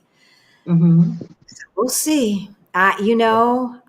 Yeah, I would say for people coming here, you know, be careful. Don't just like get something sight unseen. I mean, try to find someone that you can trust, either that physically live in here or someone that you've paid to look at the place. So like when we came, the woman that we hired, she recommended a real estate agent. That woman then contacted us and then did a video of the apartment that we rented to move here, that we don't live there now, but this furnished place. So we were pretty comfortable that this is what we're getting, you know. And the other thing that was important for us is that the apartment was registered with the tax authority, meaning that it was legal. These people were paying taxes, because when you register with the tax authority, the landlord can send you a document showing that this was registered and I'm paying taxes. Some embassies care about that. Like San Francisco at the time we did cared about that. They wanted a lease that was shown that was legal and valid and not under the table, you know? So that kind of stuff is important, that you can kind of cross those T's. And you have to really make sure, because, you know, the taxes are high for Portuguese citizens, and so you know, to lessen the impact, you know, of renting out their property, they might not want to register and make it legal. Or they might want to like our apartment. I'll be honest with you, our first apartment, they registered it for less than we paid them. So they registered for one amount, and we gave them the rest in cash every month, because that was beneficial to them. But technically it was registered. Technically they were paying taxes, but not on the full amount. But so for us, that was okay because we just needed a registered lease. Right. at the time. Interesting. Now all full above board and everything. So. Actually, I don't know. I don't think I ever. This guy So interestingly, the landlord who, and I really like her. I do. I don't know what the confusion You like her, was. and she told you no. Well, she she didn't later. say no. She just said later, and I think there might have been some confusion because she doesn't speak any English. Mhm. And so I'm trying to do Google Translate because I'm not expecting her. So everything is translated. And then I said, when I told her about the visa, she's like, oh, I'm so sorry. Kissy face, and all of this. Let me talk to my daughter, who's an attorney, and see what we can. And she said she's going to make sure that the lease has everything in it that you need. Blah blah blah blah. I'm not putting all of those eggs in that basket anymore. I'm continuing to look. So I've got some other folks on the lookout. Naki, hey, if you're watching. So we've got some other folks looking for us as well because I can't, and I received that, Auntie Trey. I receive it. We are there. We are in. Oh yeah. We are in Portugal, in an apartment. Everything has been approved. No hiccups besides the hiccups that we've already been experiencing. I'm going to receive that. We're going to put it out there in the universe. So we've had this question 2 to 3 times. Did either one of you guys have to convince the other that moving abroad was the thing to do? I did. I think I had to convince her. Yes, Captain. I mean, when we came here on our vacation, I remember someone say, I didn't want to leave here. I remember when we arrived here on our vacation, and the airport isn't the most fabulous airport, and I'm just like, Lisbon. No, I don't know about Lisbon, and then and then the next day home. I mean, next day in our hotel room, and we're walking around. I'm like, oh, this place is wonderful. Yes. And we had a great time the whole vacation and the last day. I think what she saw when we because we arrived really late at night, like midnight. Okay. There was like some delay. We got it here at midnight. Still, it was not the most fabulous. Yeah, and but it was not just the airport. It was driving. She was looking and seeing graffiti, and she was like, "Oh, this looks kind of like, yeah, what is this going on?"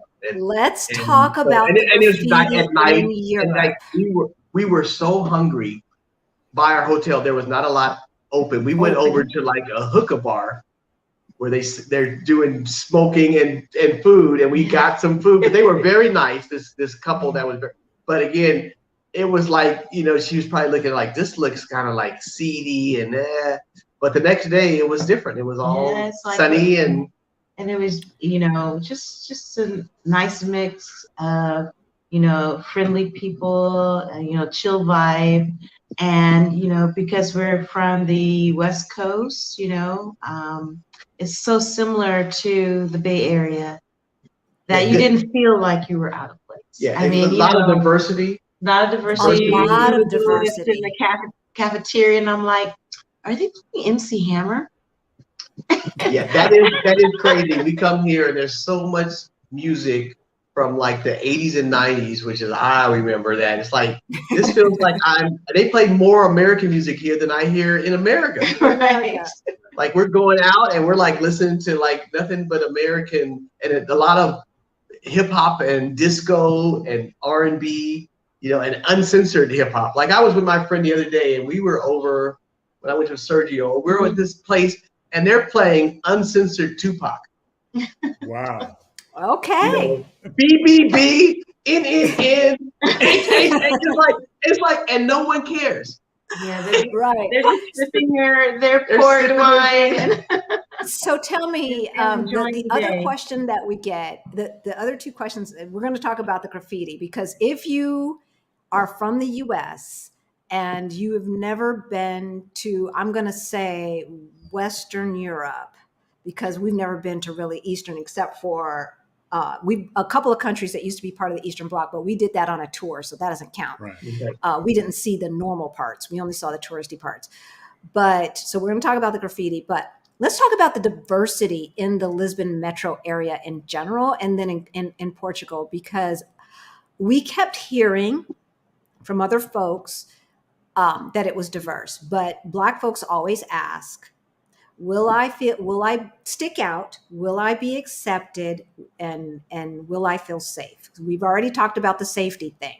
So let's talk about the diversity thing. And do you guys stick out? Like, No, I think there's enough, because in Lisbon, Portugal had enough colonies in Africa, and a lot of those colonies, after they became independent, there's still some ties back and forth.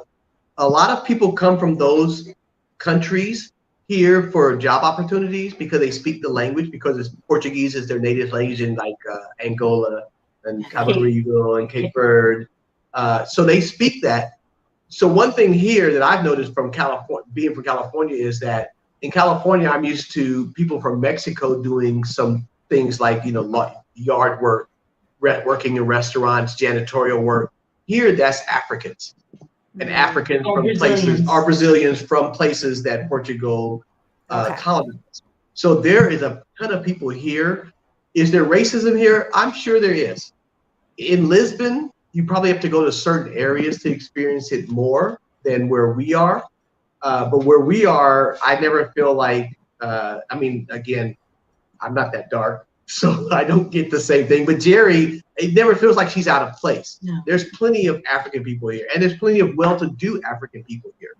So it's not like just African people. It's like well-to-do African people. Educated, super educated. Yeah, and with money. So people that come here from the U.S. to me that are Black, and again, I've been through the experience of being Black in America. The experience here is so much different. It's like, is there racism? Yes, but compared to the racism in the U.S., it's not even comparable. I never feel like walking in a store that someone's watching me. right. Or that someone's looking at you like questioning, like, why should you be here?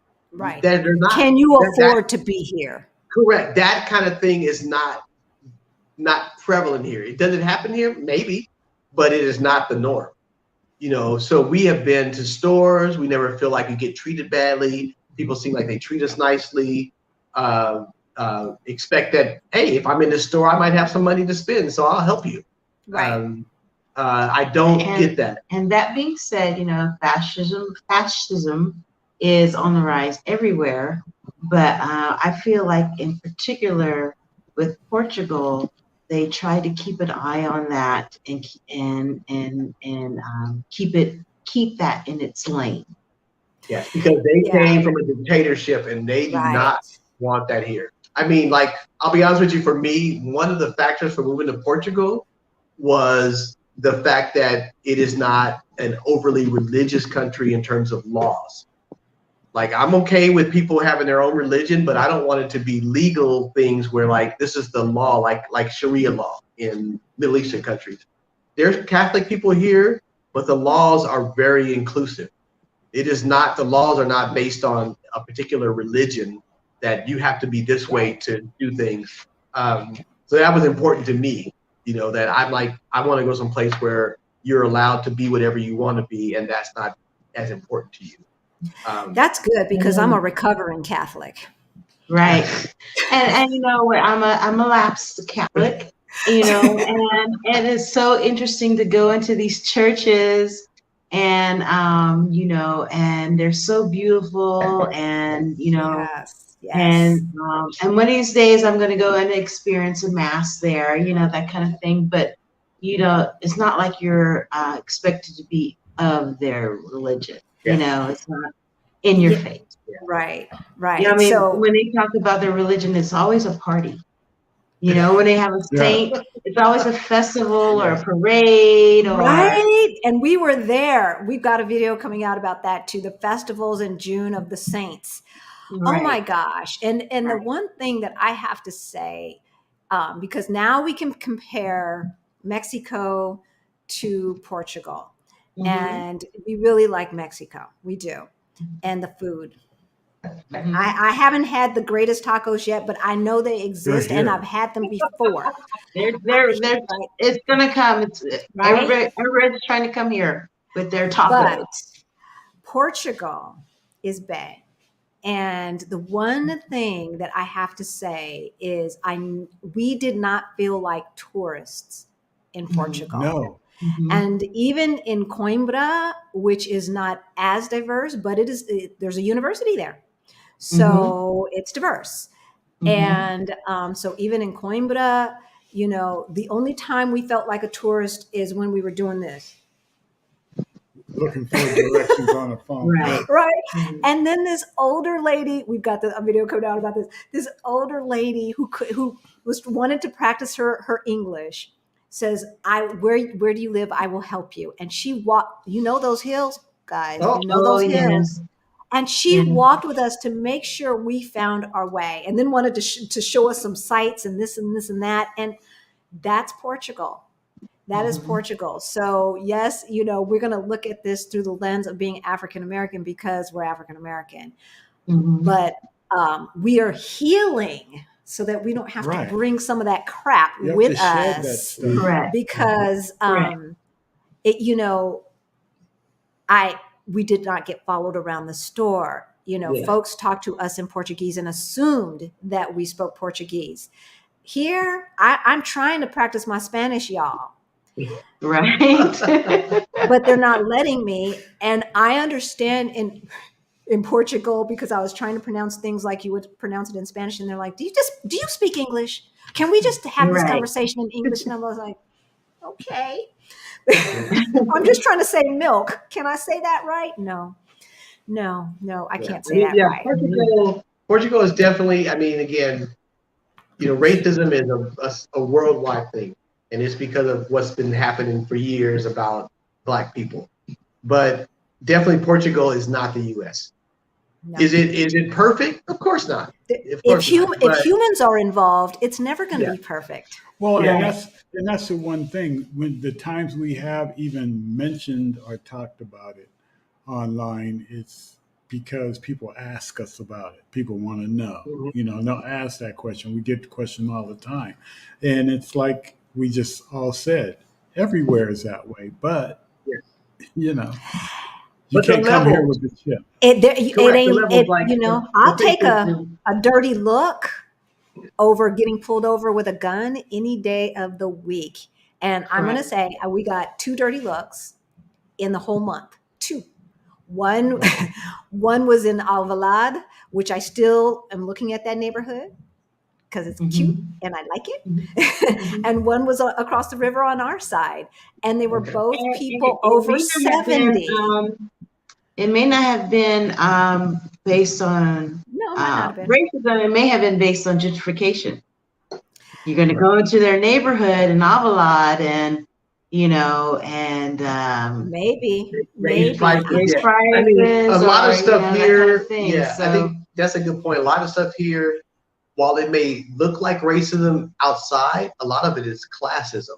Yeah. Because people again, the average salary in Portugal, the last time I saw, was like, $1,100 or $1,200 US a month. Yeah. That's to pay for everything. Rent, utilities, everything. Right. So they're looking at people like Americans coming here that have much more than that.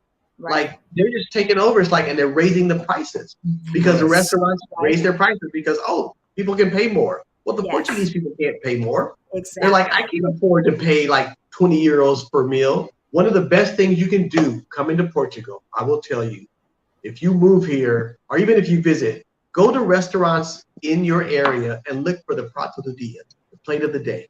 Yes. Find those unique things. They're usually like half price, and you can experience all these different flavors. You may find something you love. You may find something you hate. Just never get it again. You see it and you buy it one time and you're like, I will never buy that again.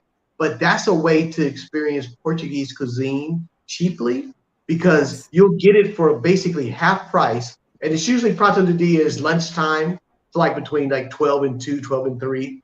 But you can buy a full meal. We actually have a restaurant near us called A Botinha. We will buy the meals there and save them for dinner. Because for 7 euros, we'll get a full meal that they usually serve at dinner for 14 euros.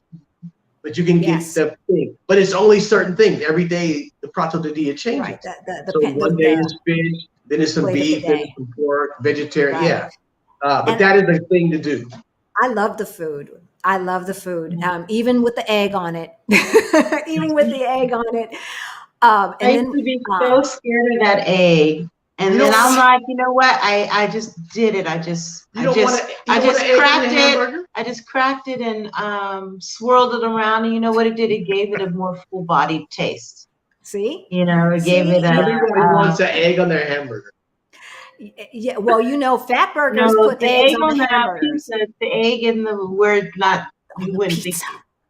Yes, on the pizza, and you're just like, what's going on here? But Yeah, it gives try it a more full taste. Keep an open mind. Keep an open Okay, mind. guys, we have been on for like almost 2 hours. No, you're good. Alex, Geri, you guys are good. Oh wait, I still have wine. So if you have a question, we're going to start wrapping it up. Please put a Q in front so that I don't miss it. And then the healthcare system, as soon as you get residency, you have access to the public healthcare system. As an immigrant, we have to come with private healthcare. Before we even apply, right? We have to have that private healthcare system, and we know that some folks from America who are now residents of Portugal, becoming Portuguese, keep both for a while, private and then they utilize the public when necessary. Have you all had to use the healthcare system there yet? Yes. We have the private and the public. We have to do the public to get the what we needed to do for our driver's license. Your health number, your numero de UTIN. Wait. And there is a market difference between them. Sorry? They make you get like a physical or something for the driver's license? Yes, you do have to get a physical, but the physical is like, can you see? Are you breathing? Okay, you're fine. It's not like, in depth or anything like that. So if you go to, like, I had my physical with this doctor who's sort of like now my primary physician. He's seen me a couple of times. When I went to ask him for that, he's like, oh yeah, I'll just sign it. Because it's like he's seen my test results. It's like, oh, you're fine. They're just really looking to make sure that you don't have any health issue that might inhibit your driving ability. Okay. But I mean, now we technically still pay. We pay annually. So one of the things here is, for us, we don't pay monthly. We pay an annual cost for the entire year, and that covers, for us, we have medical, dental, and vision. And we did get a premium account. So and we take have that into mind.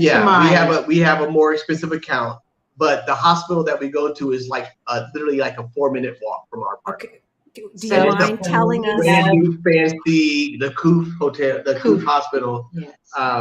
But again, because we're physically residents now, and we have our residency cards and our health numbers, we could go to the public.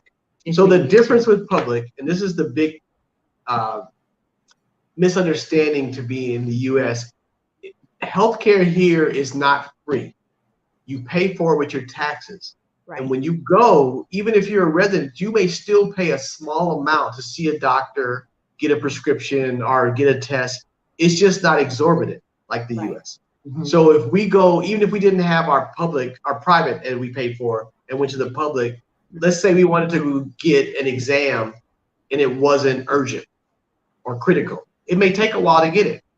Okay. So let's say you wanted to get in the public system. In the public system, it may take you, because it's like, oh, well, that's not a critical thing. You might need to wait 3 months for that. Okay. So I would say, to be honest with you, is it worth waiting 3 months to get something for basically almost free, or paying immediately in the U.S. and having to pay thousands of dollars for it? It's almost worth it if it's an elective thing that you want to get looked at.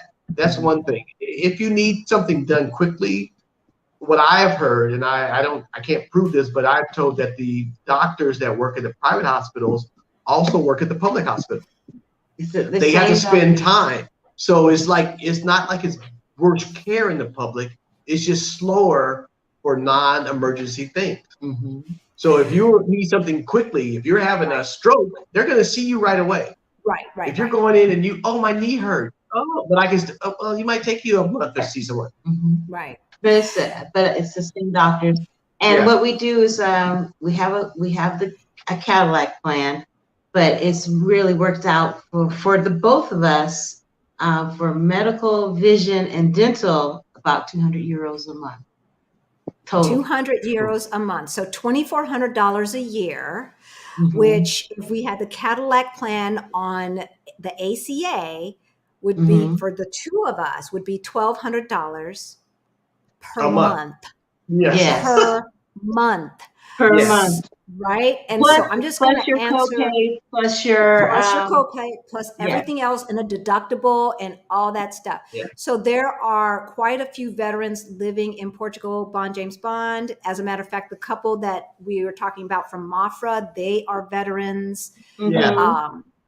So yes. Yeah, I'm it not is sure definitely- about your medical program, your veterans medical program. I doubt it, but you would probably need to double check that.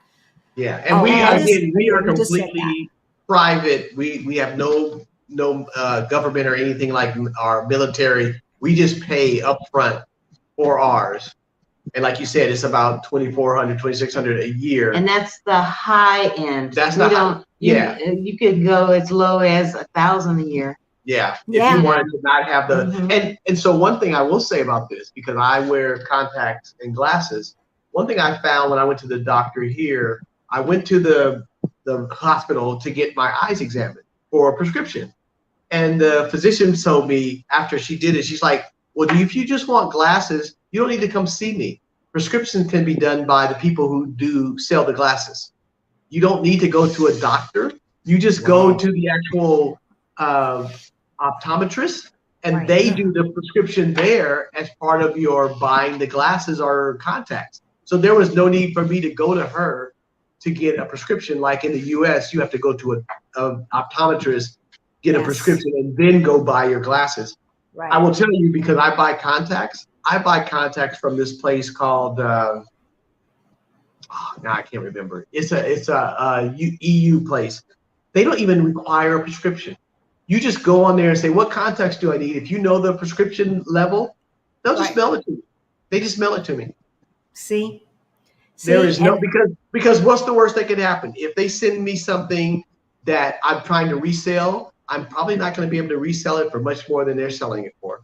Right. And if it's the wrong thing, then it doesn't work for me. And I either can send it back or just don't use it. Right. They don't, they're not, I don't have to upload. Like in the US, I use contacts.com to get my contacts. I would have to upload my prescription from an optometrist. Every time. Yeah. Here, I have ordered prescriptions for the last 3 years. I have never uploaded a prescription. See?